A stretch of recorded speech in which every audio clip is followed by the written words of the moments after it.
This line you see is time.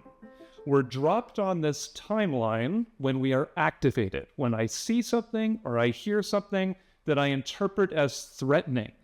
The heart rate starts to pick up. Other symptoms of anxiety that you may have identified is a tightness in the chest. The intercostal muscles that line our rib cage start to seize up.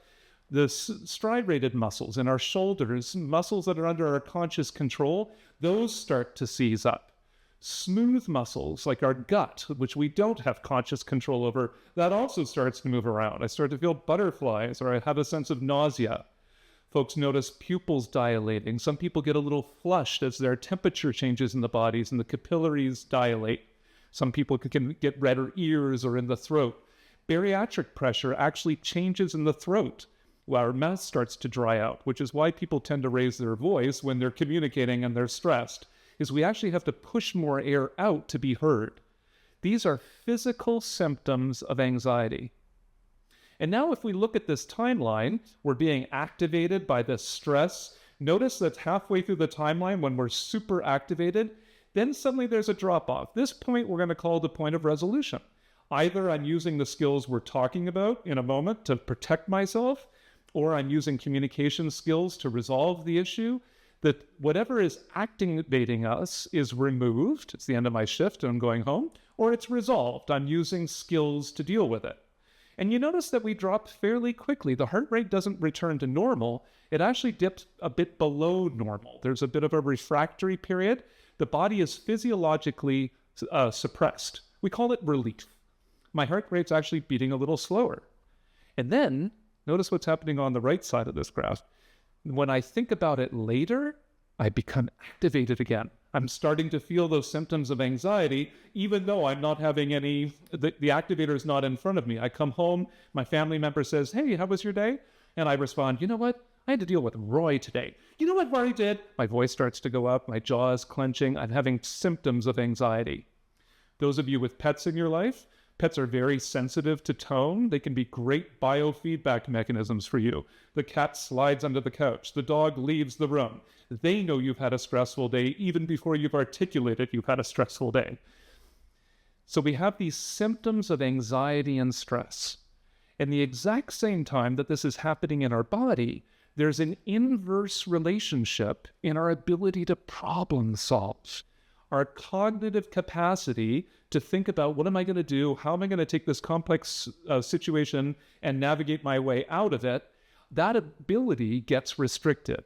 The top line in this chart you're seeing is our physical response. This bottom line is our ability to think strategically. Information processing actually shifts in the brain. When I ask you folks, what are you going to do in about 15, 20 minutes when we wrap up? You may not even know, but the prefrontal cortex, this area of our brain, is more activated into action. So neurons that are processing information become even more active when we think about what I'm going to say next, what I'm going to do next. This is the executive center of our brain that's still very much evolving. As we get keyed up, adrenaline, noradrenaline, getting in a feedback loop, epinephrine, norepinephrine, the stress hormone cortisol being secreted, the more we start to, this area of the brain shuts down, the prefrontal cortex starts to slow, and information processing, I always say it's good that I'm bald, that I can demonstrate this so clearly.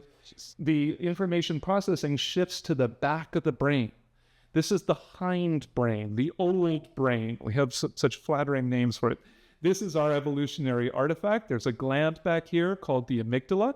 We refer to this as an amygdala hijacking.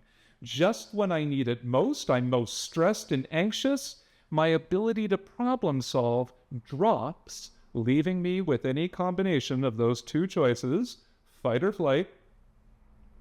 And notice what's happening again on the right side of the graph here, that around relief, my ability to problem solve actually kicks in. And when I think about it later, being a little keyed up, having a little bit of anxiety, I actually become super smart.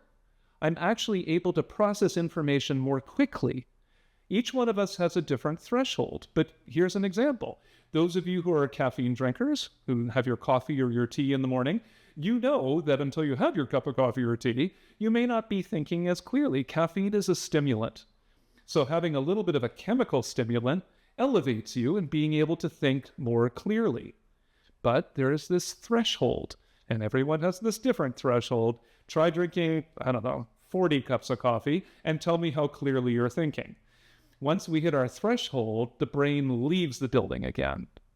So the trick is not necessarily to manage the stress by trying to experience no stress. The trick is, how do I keep my stress level at this point where I'm activated, I'm kind of at my finest, without going over the threshold? How do we do that? Let's look at 3 simple steps. Even though they're simple, doing them in the right way at the right time for the right effect is not easy. The very first step is notice you're being activated. Psychologists call this mindfulness. It's like having a part of yourself that looks down on yourself and goes, whoa, that was something that really upset you.